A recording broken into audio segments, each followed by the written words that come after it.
Nous nous excusons de ne pas parler anglais, mais notre anglais est tellement lamentable qu'on va vous faire profiter d'une petite séance en français. Le travail que nous menons à EDIC a été entamé il y a une dizaine d'années sur un constat tout à fait simple.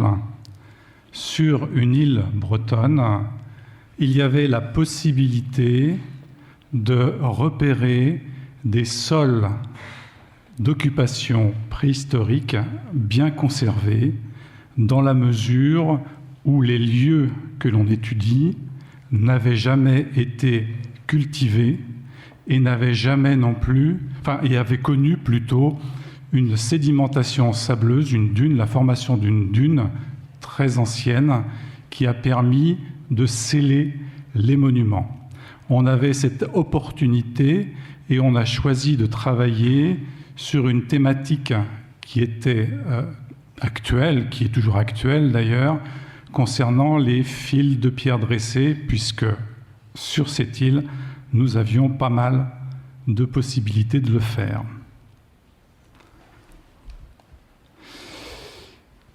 La petite île d'EDIC se trouve au sud de la Bretagne,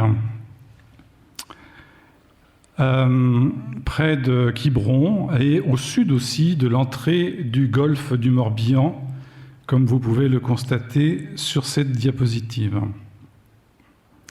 Ce qu'il faut bien reconnaître, c'est que depuis le 5e millénaire avant Jésus-Christ, qui est notre période de prédilection et la période d'installation des monuments mégalithiques, le niveau de la mer a considérablement remonté, noyant jusqu'à 3 fois l'espace disponible actuellement.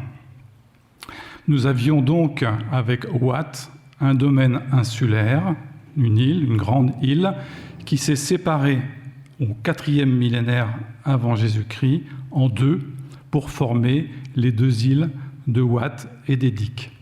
Deuxième constatation, ces deux îles sont présentes au sud d'une espèce de grande baie qui est la baie de Quiberon, qui ferme la baie de Quiberon, formant une espèce d'antichambre à l'entrée du golfe du Morbihan. Certainement que cette position géographique a eu de l'importance pour la mise en place de ces plus vieilles architectures de l'Europe de l'Ouest. Notre zone d'étude s'étend au nord de l'île, où il y a 2 alignements qui sont conservés, 2 fils de pierre dressés. Ceci dit, l'île d'EDIC comporte plusieurs monuments de ce type que vous voyez par le trait rouge.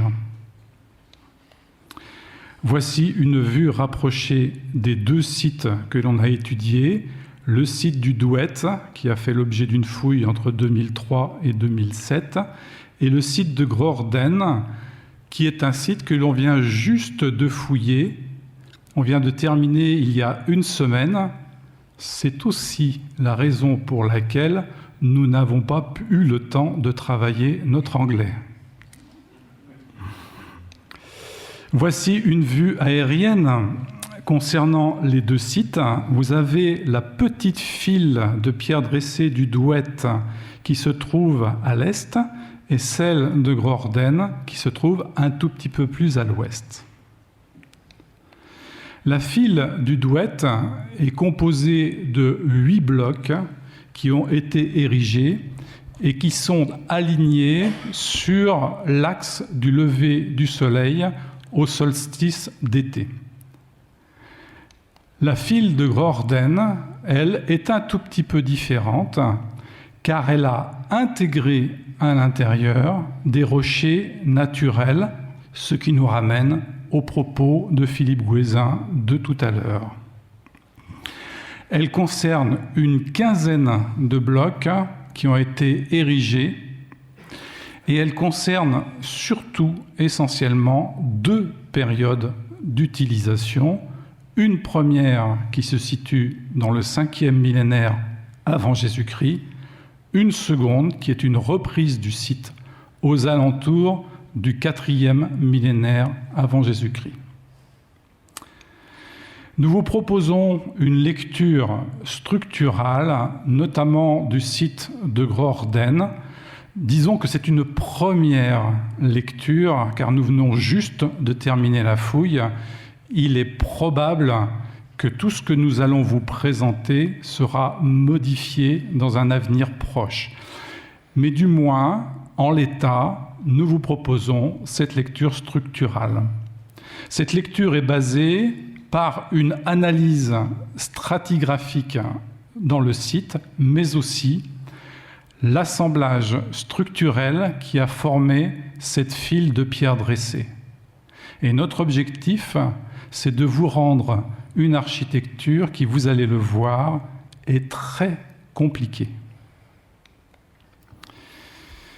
La première phase structurelle de ce site est caractérisée aussi bien au Douet qu'au Groorden par des structures de pierres ayant subi une combustion, parfois des foyers en place, parfois des pierres brûlées. Donc l'une de ces structures à pierre chauffée, on l'a trouvée sous le menhir M7, qui est ici. Cette structure est composée d'une quinzaine de pierres rubéfiées au module homogène, autour d'une vingtaine de centimètres. Elles ont toutes la même granulométrie et proviennent très vraisemblablement de l'ouverture d'une carrière. Les blocs ont tous une rubéfaction totale, mais on note très peu de charbon de bois. On ne sait pas si c'est une structure en place ou si c'est une structure qui est issue d'un démantèlement d'une structure à pierre chauffée. On n'a pas de réponse claire à cette question. En tout cas, ces pierres rattrapent une pente qui permet une meilleure stabilité du menhir M7, qui est celui-là. On trouve au pied des menhirs voisins également des blocs rubéfiés en calage. Cette année, on a continué à trouver d'autres structures qui sont tout à fait similaires, avec la même granulométrie. Et ces pierres rougies, qui étaient au contact du substrat, eh bien, ont également rougi le substrat en place, qui montre que ces structures à pierre chauffée, en fait, caractérisent les toutes premières phases de l'occupation du site. Cette première phase d'occupation du site est également caractérisée par des stèles anthropomorphes qui sont couchées et brisées. Notamment au Douet, on a retrouvé donc deux pierres qui avaient une vague morphologie anthropomorphe, trouvées en position couchée et devant la file de pierres dressées. Au Groorden, le phénomène prend de l'ampleur, puisqu'on note 8 monolithes découverts en position couchée, dont les deux qui sont entourés en rouge, couchés devant la file de pierres dressées. Ces blocs sont homogènes d'un point de vue morphologique, ils font entre 60 et 80 cm de long, 10 à 20 cm d'épaisseur, alors que les blocs de la file de pierres dressées qui sont encore debout sont plus grands et sont plus épais. Donc là, on est sur le même phénomène qu'au Douet. Dans les deux alignements, on retrouve la même chose. Les monolithes brisés sont géologiquement très homogènes.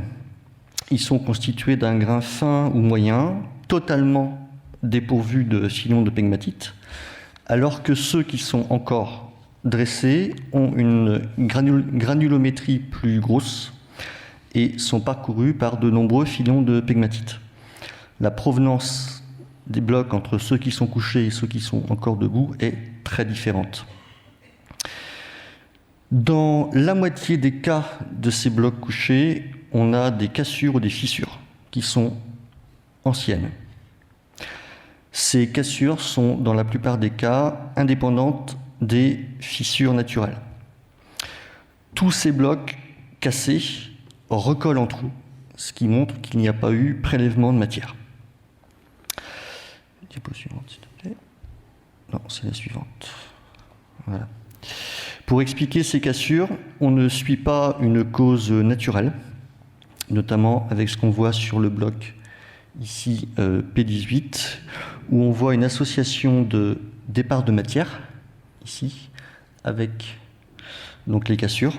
Les départs de matière sont compris comme des restes de percussion visant à casser le bloc. Le point principal d'interrogation concerne la forme ogivale ou appointée de ces blocs retrouvés couchés. Suite à une étude technologique, on peut dire qu'il n'y a pas de façonnage de la pierre au sens d'un travail de martelage par percussion, mais on voit en fait la présence récurrente de départs de matière, comme ici, qui sont tous présents au niveau des pointements. Alors, il y a une petite expression avec ce bloc-là, je pense qu'il y a quand même quelques traces de percussion, mais sur l'ensemble des blocs, on ne les retrouve pas. Diapo suivante. Celle d'avant, peut-être. Non, vas-y. Oui, merci. Donc pour nous, la récurrence de cette forme appointée sur les monolithes brisés est un fait archéologique, même si l'intervention anthropique de mise en forme n'est pas entièrement démontrée, mais est-elle parfois démontrable lorsque les blocs ont été choisis en fonction de leur forme naturelle. Alors, il y a quand même une des pierres qui montre des traces qui sont probantes, c'est la stèle qu'on a retrouvée dans le carré H22. Tu retournes ? Ouais, merci.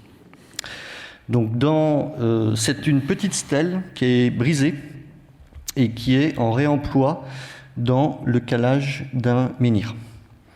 En fait, il s'agit d'un fragment de galet. Vous avez ici la partie usée par la mer, et vous avez la partie ici qui a été cassée. En fait, le galet, il a été ouvert en deux dans le sens de la longueur, ce qui est extrêmement rare, et ça provient très certainement d'une action de débitage anthropique. La pointe qui est présente à l'extrémité montre plusieurs départs de matière, dont l'un qui est particulièrement visible ici, puisqu'il est inscrit sur la face polie par la mer. Donc là, il y a une volonté de mise en forme ogivale qui est assez nette. Le bloc est parcouru par une cassure transversale, donc il intègre la famille des monolithes en position couchée, cassés, que je viens de décrire. Et sa position en réemploi dans un calage de menhir montre que cette famille de pierres, plus ou moins ogivale, en position couchée et souvent brisée, appartient aux phases initiales de la dynamique d'occupation.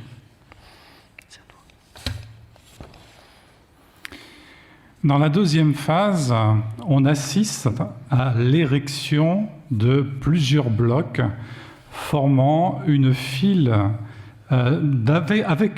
présentant d'ailleurs des orientations différentes. La file n'a pas une linéarité stricte, n'est pas sur une ligne stricte, une ligne droite stricte, mais présente quelques angulations. Elle présente aussi des orientations, et on va le voir sur la diapositive suivante. Alors, on peut noter que certains des blocs présentent des calages assez impressionnants, comme celui-ci, calages qui parfois sont presque plus gros que la pierre qui est érigée elle-même. Entre les blocs P19 et P26, on a l'établissement de toute une série de blocs reposant sur le substrat qui présente une position oblique à 45 degrés.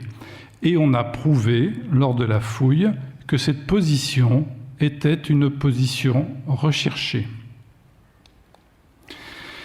La phase 3 est caractérisée par quelques dépôts concernant quelques-uns de ces blocs érigés. Autour du M10, on a ça aussi bien d'ailleurs sur la file du Douet que sur la file de Grorden. Sur la file du Douet, on avait des dépôts de galets naturels qui ont tous une forme stéréotypée, avec un galet aussi ici de forme anthropomorphe. On a aussi sur le Douet des lames de hache polie au pied de certains monuments, ainsi que des céramiques. Au Grorden, c'est le bloc M10 qui contient le plus beau dépôt que l'on connaisse sur ce site. D'abord, ici, une meule qui a été retournée volontairement et reposant sur le sol. Une deuxième meule, d'ailleurs, était associée toujours de la même façon, positionnée de la même façon, retournée au pied du bloc érigé. On a retrouvé aussi 6 lames de hache polie, ici, dont une qui est vraisemblablement en éclogite alpine. Les autres sont en fibrolite. On a retrouvé des galets polis, dont celui-ci est un galet de schiste, ainsi que des galets de quartz qui ont servi d'outils, qui ont été brisés de manière intentionnelle en deux. Un autre dépôt se retrouve à proximité de 2 grands menhirs de la file. Quand je dis 2 grands menhirs, les menhirs ne font pas plus de 2 mètres de haut, ce sont les plus grands. Il s'agit d'une lame de hache polie qui est associée étroitement avec un nucléus de silex posé contre lui.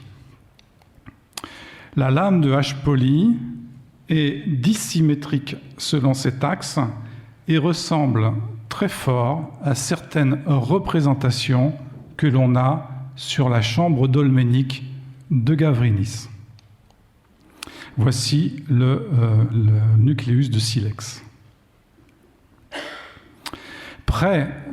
Au pied du menhir M7B, on a retrouvé un dépôt coquillier qui correspond, selon l'étude qui a été faite récemment, à la consommation d'une personne pendant une journée. La phase 3 est aussi caractérisée dans son secteur nord par la présence d'une aire de galets qui juxte la file de pierre, notamment sur son côté ouest. Et près du menhir M2, dont on a maintenant la certitude qu'il était debout à l'époque initiale, on a retrouvé une sépulture formée de 7 dalles disposées de champs, formant un caveau circulaire de 1,20 m de large. Dans ce caveau, on a retrouvé le reste extrêmement décomposé d'un individu jeune dont on ne connaît pas le sexe ni l'âge. On a son âge réel, mais on n'a pas la période chronologique précise, dans la mesure où on n'a pas pu faire de datation radiocarbone sur les restes d'os, car il n'y avait plus de collagène.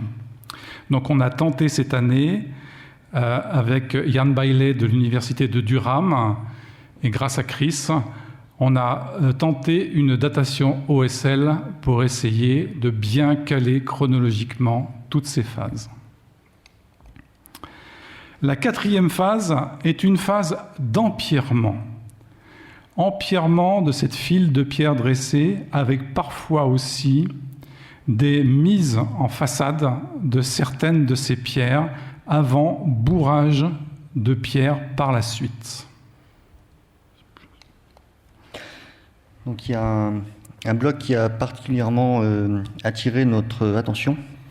C'est une pierre dressée qu'on voit ici, d'environ 40 cm de haut, dont le sommet montre une large cassure. On l'a appelé un chicot mégalithique, car on a posé l'hypothèse d'un monolithe démembré. Cette pierre est cernée d'une dizaine de pierres de calage. Si aucune des pierres de calage n'est rubéfiée, en revanche, le chicot montre de larges plages de rubéfaction. Cette rubéfaction étendue s'observe en couronne autour de la cassure sommitale, mais ne vient jamais empiéter sur la cassure. Les pierres de calage sont disposées de manière oblique et empilées les unes sur les autres, mais aucune d'entre elles n'est rubéfiée. L'absence de rubéfaction sur les pierres de calage montre que le bloc a subi une rubéfaction à l'extérieur de la structure de calage. Quant à l'absence de rubéfaction sur la cassure sommitale, elle montre que la cassure est intervenue après la rubéfaction. Aussi, on est face à une manipulation complexe de ce genre de monolithes qui sont installés après la mise en place des pierres le long des blocs, des monolithes qui ont été brûlés, puis cassés, et ensuite installés au sein du dispositif de calage. Il faut bien comprendre la complexité de ce monument par une seconde, voire même une troisième phase de recharge de pierres levées, de pierres érigées dans la structure elle-même. Ces pierres ne reposent pas sur le substrat, mais reposent sur une succession d'empierrements qui nous font déterminer d'ailleurs plusieurs phases. La file de pierres dressées de Groorden a donc été effectuée en plusieurs phases avec des recharges successives de pierres dressées.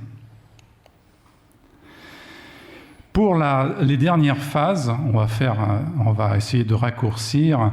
Les dernières phases concernent la modification d'une partie du site, la partie sud, la partie qui est plus en hauteur.